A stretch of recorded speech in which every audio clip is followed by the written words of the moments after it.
E aí, pessoal, tudo bem? Eu sou o professor Wyeld. Hoje ele é um super produtor de som e hoje ele vai falar um pouco sobre sonoplastia pra gente, vai ser demais. So, Miss Mike, Hello. there you go. Thank you very much. Please. Thank you. So hi, everybody. My name is Mike Wyeld, and I teach here at the University of Hertfordshire. Behind me is one of the buildings that you might use should you come to the University of Hertfordshire. This is our art gallery in the Creative Arts building. It has a lovely coffee shop in it, and fine art students, music students, lots of students use the space to show their work. It's a genuinely exciting space. I'm going to share my screen with you, and I'm going to show you a few slides. I want to talk to you a little bit about the things that we do here and the kind of things. Can everybody see that slide? Yes, we can, Professor. Fantastic. Thank you very much. So yeah, the University of Hertfordshire. We're interestingly going through a really interesting phase right now at the University of Hertfordshire. I teach in the Film and Television Department, but in the School of Creative Arts. We have a composing for film and television course and model making, all sorts of different courses.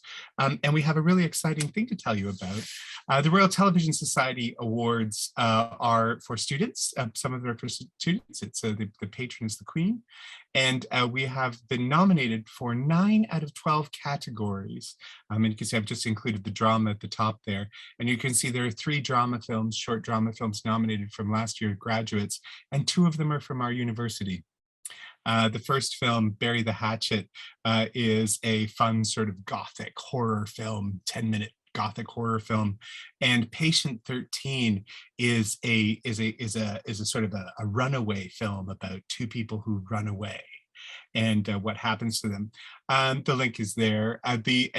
Basically the awards are recognizing great student work. And should you choose to come to the University of Hertfordshire and you make a great film, you may find yourself also nominated for these awards. I want to talk to you about graduating students and what they're doing. At the moment in the UK, around the world, there is a boom in the making of film and television, spurred on by the success of companies like Disney, Disney Plus, Paramount Plus, HBO, and obviously Netflix. And so many of our graduating students now, as different to say 10 years ago, they walk straight into work. And so student filmmakers are highly in demand, and they walk into jobs at HBO, Netflix, and more. Dozens of productions are currently being made around the UK, from Bridgerton, who's just come out on Netflix, to Star Wars. There's something like 81 current productions within 25 miles of the university. So a lot of things happening at the moment in the UK in terms of filmmaking. I'm going to talk to you today about the sound of things that don't exist, because one of my favorite pet things is sound. It's what I teach a lot of. And so we're going to think about the way that sound works with picture. A lot of the expertise in the film and television department at our university is around horror film.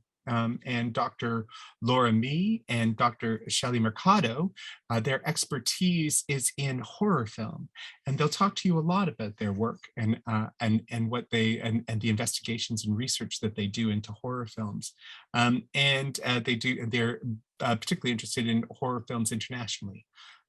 So first of all, University of Hertfordshire, we have state-of-the-art campus and facilities. We have mixing desks and so forth for mixing film, and incredible facilities for doing that in terms of sound.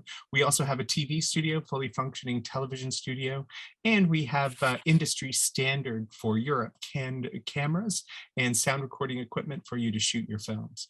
So we have the equipment for you to do the work. And that equipment is reserved for you when you are creating your films.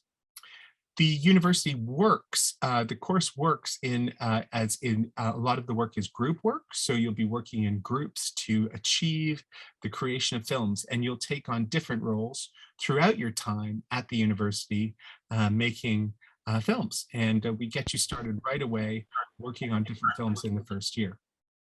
Okay. So the university is a short distance from London and directly in the middle of the UK film, music, and television industries. So where the university is in our corner of London, we're just north of the M25, which is just outside central London.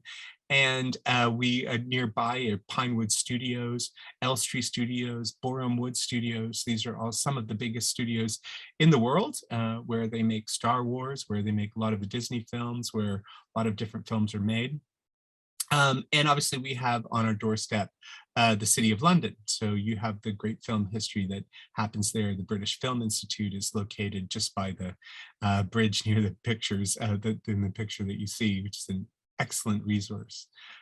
So you're in the middle of everything that London has to offer. Film production in the UK is going through this massive renaissance, massive amounts of films being made. Although we think of many films in the English language as Hollywood films, in reality, many of the largest grossing films and film franchises are shot and created in the United Kingdom. Among these films are Star Wars, mostly shot at Pinewood Studios, Harry Potter, shot at Pinewood and Shepperton, Blade Runner, Marvel films, a lot of Marvel films. Obviously, the Marvel films, about half of the major actors in them are British, and so they're shot in the UK.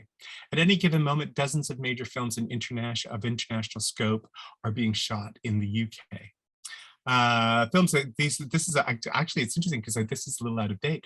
Films currently in production and post-production, so recently completed in the UK with The Batman with Robert Pattinson, using a lot of London locations and locations in Liverpool as places for the setting of The Batman. The Indiana Jones sequel is still being shot, and it's actually partially being shot on our campus. So just off the edge of the campus was a large shopping mall called the Galleria, and they're shooting part of it there. Venom, Let There Be Carnage was recently shot around us. Dune, obviously, Cinderella, Ghostbusters Afterlife, some of it was made in Pinewood. Spider-Man No Way Home, Thor, Love and Thunder, directed by Taika Waititi, all its studios within 30 miles of about 50 kilometers of the University of Hertfordshire. And a lot of our graduates are finding roles, and early career roles, so they're starting out as runners and so forth, but a couple of our students do end up right out of the university in higher functioning roles on British television. So for example, there's quite a famous British soap opera called EastEnders, and two of our graduates last year became assistant directors on EastEnders this past year. In addition, we have a lot of film studios being built around the UK. There's new studios being built on campus. They've already broke ground on it. They've already started to build it, and it is costing £700 million. It's going to have rivers and lakes and all sorts of things that you can film. And it's called Sunset Studios, and it's right near the campus. So that will probably be completed if you came and joined us by the time you graduated. That studio will come online and will be hiring. So we think that's an interesting opportunity. So a little bit about me and the lectures at the University of Hertfordshire. I'm a sound editor and sound designer, but I also teach sound. I've worked on a variety of television, film, and installation for BBC, Channel 4, NBC, Adult Swim, many more. I do a lot of things for different animation companies as a sound designer and sound editor. And all of your lecturers at the University of Hertfordshire are practitioners. They make films. So we all know what it's like when you're making films, and we can offer you sage advice and advice that that can help you to make your films. So as our students are currently finishing their final year films in their last year of university, we are currently helping them to get through those last hurdles of post-production. And this is the point at which the film gets finished and all the bells and whistles and all the new things, all the wonderful things are added. And we have a great diversity of graduating films this year. We have a couple of horror films, some very good horror films, one called The Creodore, which is about a creature that lives on the moors in Wales. And the students all went out to Wales and shot it and took some beautiful photography. And it's about three young friends who stay in a cabin on the moors and what happens to them. So you can tell any story you like. And you don't have to work in English. You can work in any language you like. The only requirement is, if you work in Portuguese or Spanish, is that you have English language subtitles. And one of our films this year is a documentary made by some students who went to Portugal to make a film about a young man who makes his own films, but also has a mental health condition which makes it difficult for him to finish his films. So that's an exciting film we're looking forward to the students finishing, and it's entirely in Portuguese with English subtitles. So you do not have to work in English all the time. So I'm going to show you a little bit of my stuff here. This is a little show reel from me, and this is just as sound. I hope you can hear that.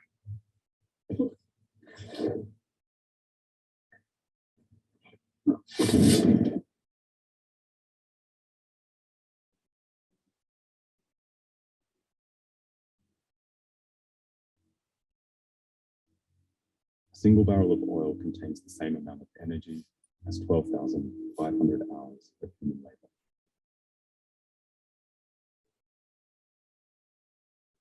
Besides energy, fossil fuels emit two byproducts, the best known of which is carbon dioxide, the major contributor to global warming.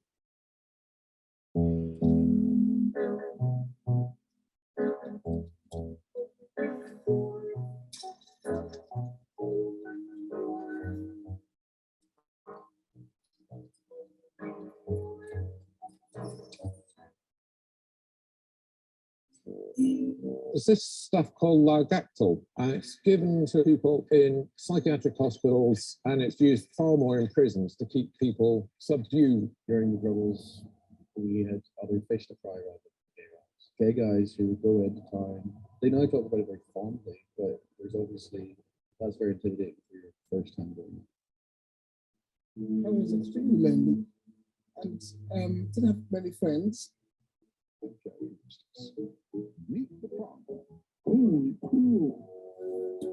Coming to Pakistan to do the show, I mean, I was full of apprehension. I'm an outsider who's leaving, and I want to make sure that the people who do identify across the spectrum can be safe. BMW have built a purpose-built academy for technician training, and they each have to follow a set path to become ultimately a BMW master technician. You know exactly what you're paying for, and that you know you're getting that BMW trained technician working on your vehicle.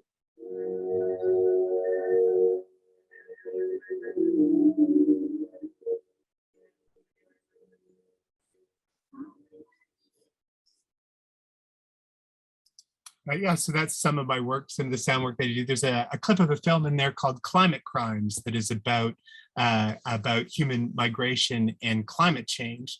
And I got an interesting text from a friend at the climate change conference in Glasgow while it was on, that took a photograph of the US President Joe Biden watching the film.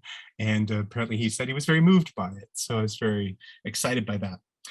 So a lot of the filmmakers who work with you, who are going to be your lecturers and teachers and professors, are working in the industry. Professor Val Kuklowski, who produced movies like Independence Day, has worked with some of the greatest pop stars on earth on their films. So he's worked with Madonna and Prince and Michael Jackson and the Jonas Brothers and all sorts of people creating an Ice Cube and Ice-T and all kinds of people to help them produce their films. So he's an exciting person to have around as well. So what I'm talking about, in film, many things that we see on screen are from imagination. They do not now or never have existed. So if we have a quick look at, we could look at Jurassic Park, for example, and we have this. Let me just see if I can just bring that clip up. Can you see my screen there? I hope. Anyway, I'm going to play the skip. Can you hear so basically what we're hearing here is the sound of Jurassic Park and the footsteps.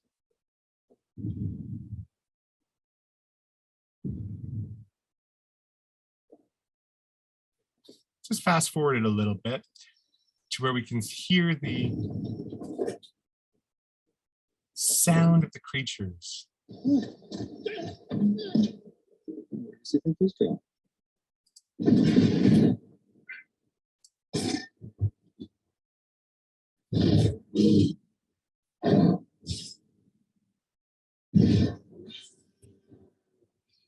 It'd be way off the time. So we have there the sound of the T-Rex from the 1993 film Jurassic Park. We know that sound from the other Jurassic Park films as well.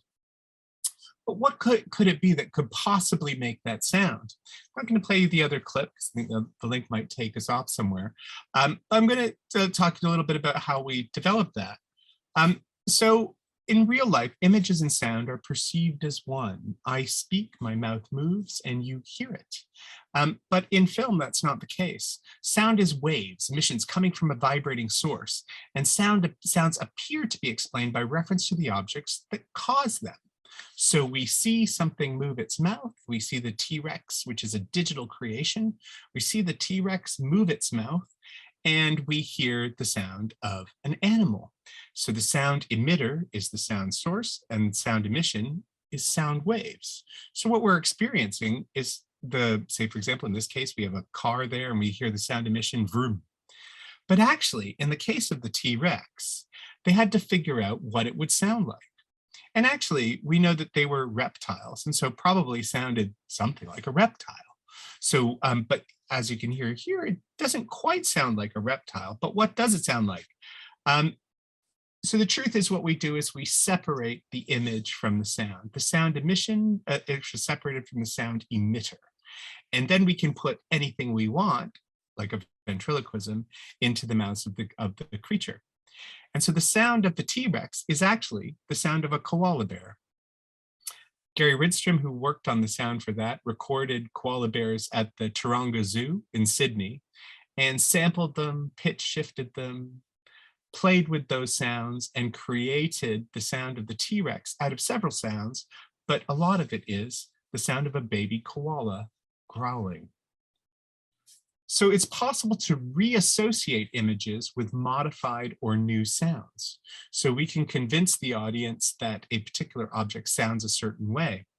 And this is particularly true of things that don't exist or things that no longer exist. So we can make a car sound like lots of things. And we know this when we hear electric cars, maybe in our hometown. Electric cars make a deliberate sound so that we know that they're coming. We can hear them sound, the cars make a deliberate sound. Because the cars are so quiet, we're in danger of being hit by them. Whereas a car that runs on gasoline, petrol, benzene, it makes a particular type of sound. The combustion engine makes a particular type of sound. So when we hear a car, we actually add the sound in films. And this is particularly true of the Fast and Furious films, where the sounds of the car engines are not necessarily the sound of the engines that they are. So we know that the sound is an illusion. So we create sound illusions all of the time. And one of the things that you're going to learn at the University of Hertfordshire is about how to create those illusions, how to increase tension, how to make stories better through the use of technique. And we believe that actually that technique is one of the most important things we can learn in filmmaking, and it can be taught. Can we teach somebody to be a great storyteller? Possibly, because all stories start with a grain of truth, that we want to understand things better, we want to know things. And so the sound, lighting, all of the different technical skills that you'll learn complement the stories that you write. And each student takes turns doing different roles, from sound to camera, to lighting, to writing, to directing, and even acting, if you choose to. So the technical skill in sound comes from learning the technique. It's like magic. Reassociation in sound comes for many reasons. Convenience. For example, walking on cornstarch happens to record us better footsteps in snow than snow itself. So we have a Foley studio where we recreate sounds of the real world at the university, and we take a box and we put some cornstarch, corn flour in the box, and then we walk on it in our shoes and we record it, and it sounds like snow. Necessity. The window that Gary Cooper broke in the film High Noon was not made of real glass. Windows that break are not made of real glass. They're made of a kind of sugar substitute that when you break it, it just turns into a soft powder. The boulder that chased Indiana Jones was not made of real stone. Obviously, it was paper mache, and there were 3 different versions of it, and multiple different versions of it in different sizes. And the dinosaurs in Jurassic Park are CGI, computer-generated images. There are also moral reasons why we change the sound of things. Crushing a watermelon, we crush a watermelon sometimes to make like we've hurt somebody's head, we punch them in the head, and is better than hurting someone in real life. So we don't want to hurt anybody in real life. So the actors have stunt doubles who recreate the action in the fights. And then in sound, we add the fight in sound. So punches and kicks and everything are added in afterwards using all kinds of sounds from kick drums and bass drums to music to all sorts of things to create impacts in a fight scene, for example. So when we think about the cinema, we have to think about how it's played back to us. Behind the cinema screen are a series of loudspeakers, and now the loudspeakers are all around us. When we go to a Dolby Atmos cinema, we know that there are at least 42 speakers in a Dolby Atmos cinema, and they're all around us in the cinema. And they are certainly behind the screen. And the screen, if we get up close to the screen in most cinemas, is actually got a lot of holes in it, as we see here. And the holes allow sound to pass through in the loudspeaker. And so when we see somebody speak, the sound is coming from behind the speaker. It's a kind of ventriloquism, kind of throwing the voice. So creating the sound for the Jurassic Park, we talked a little bit about that. And we know that they did a series of things. The first thing they did was they went out and they recorded and collected sound. So Gary Ridstrom, the sound designer on Jurassic Park, he went all over the world recording different animals, trying to figure out what the Jurassic Park animals should sound like. So you take a recorder out, and you will do this in your course if you come and take the course. You'll be recording sound, taking a portable audio recorder and an expensive microphone, and recording sounds of things in the real world. And then coming back and editing and manipulating them, cutting them apart to what's usable. Maybe you have a digital car in your film or a car accident. And so you want to go and record the sound of smashing metal. So you go and get some old bits of pots and pans and you smash them together. And then we come back and edit them and layer them together. And we look at your picture and we put those all together. Once we've got all our sounds together, we've got our dialogue and all our different types of sound, our music as well, we mix and output that sound. So we have these 3 processes. And in all of the technical education part of the course, we help you get through each of those processes and learning as much as you can and as much as you want to learn about each process. You might choose to focus on camera, focus on sound, and that is certainly something that we encourage you to do. And the result overall is the soundtrack. The soundtrack is all of the sounds that we intentionally want to hear on a film. So the conglomeration of all the sound is what we call the soundtrack. And it's intentional sound which accompanies projected images. So when you're a director, and we all know this if we love films, that we assume that the director intended every picture and every sound that comes with the film, that they intentionally did it, that they made those choices. And so the sound is no different. We assume that the director made those choices, and so nothing is left to chance in a film. And we think about the sounds that do 2 things.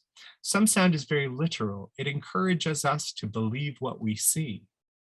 If we see if we saw the T-Rex and it didn't sound like a T-Rex, we wouldn't believe it. So it needs to be literal. It needs to tell us something about the picture. So the sound needs to match in some way. And the other thing that we have is emotional sound which encourages us to feel something.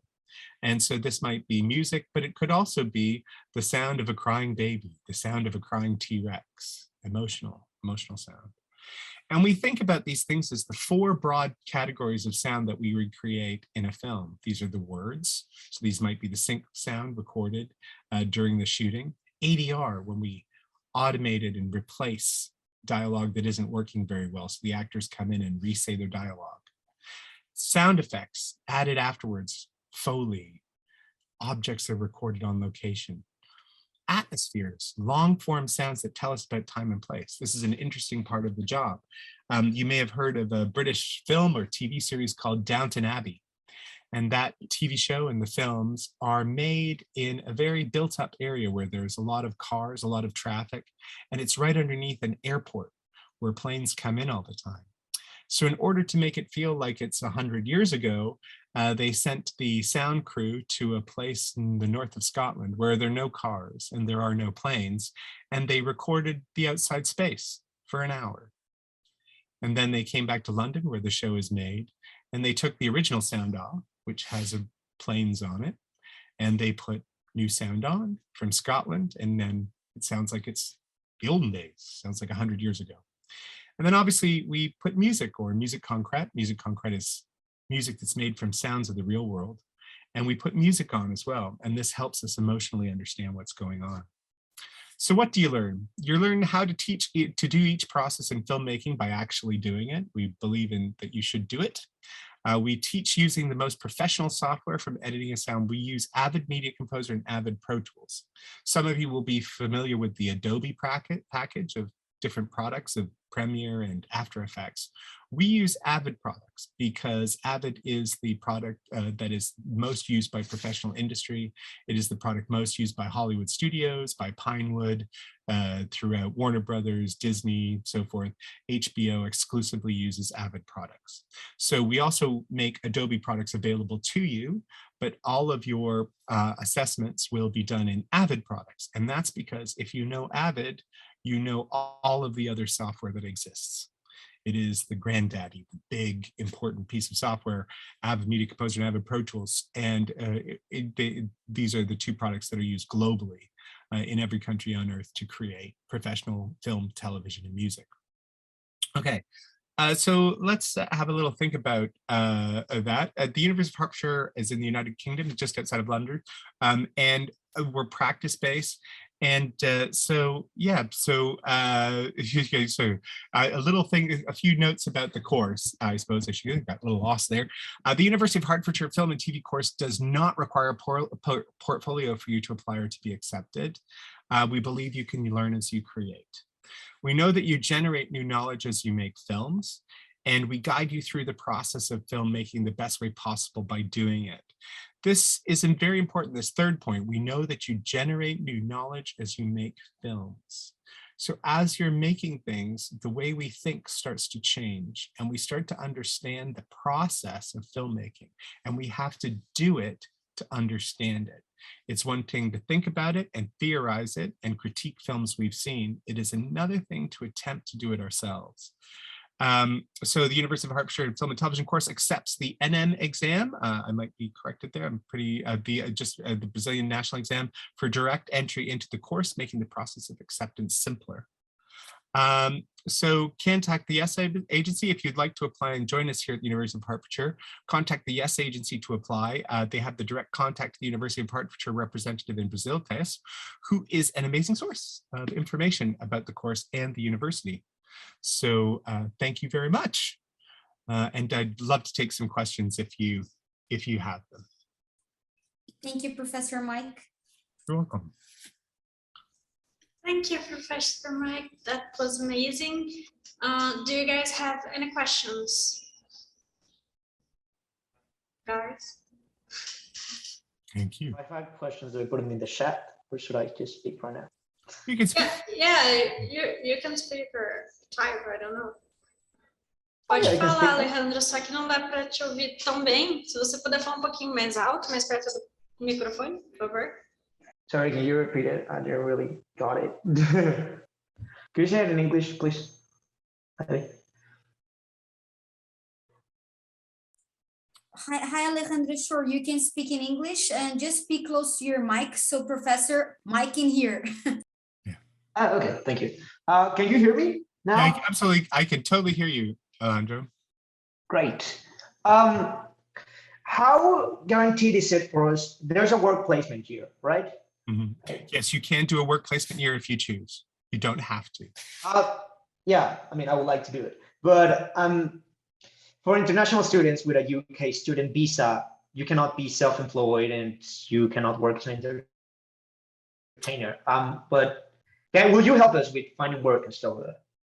Yeah, so this is a complicated question and one that I can't answer easily, but here's what I can say. We do help students find employment, but because you're at university, it's a research thing, a research possibility. So you will be expected to research your own placement.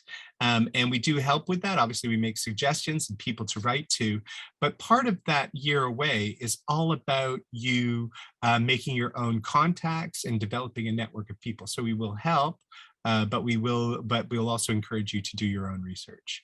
And as for the question of being able to work, I think that's going to be a question you'll need to ask Thais perhaps, and maybe they'll be able to supply you with some greater detail on that, because the law is not something I get involved in, so I'm not entirely sure about that. But yeah, but we definitely help you, direct you in the right direction for work placement. No. Anybody else? Okay, thanks, Louisa. Thank you. Yep. Yep.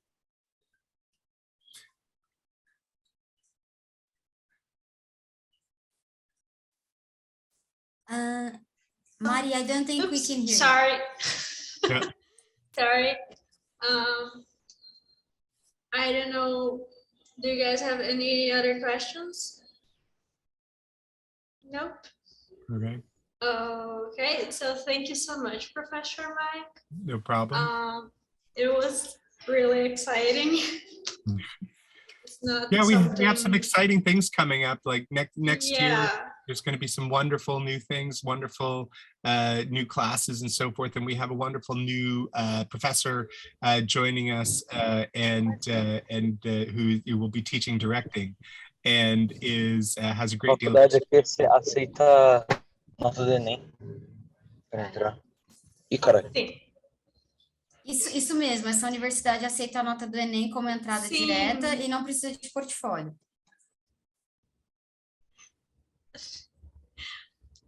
Thank you so much, Mike. No problem. Pessoal, duas coisas. A primeira é, se vocês quiserem saber mais da Refresh, a gente pode marcar um meet com a Thaís. Eu vou deixar para vocês o meu contato para a gente marcar. Vou mandar aqui no chat também o e-mail da Thaís. Amanhã vai começar um sorteio no Instagram da Fish, viu? Então prestem atenção aí, fiquem de olho. E é isso. Thank you so much, Thank Professor you. Mike. All right. It's amazing. Thank you so much. Thank you, Thais. Thanks very much. See you. We'll see you soon. Bye-bye. Thank you, Professor. Thank you, FG. Bye.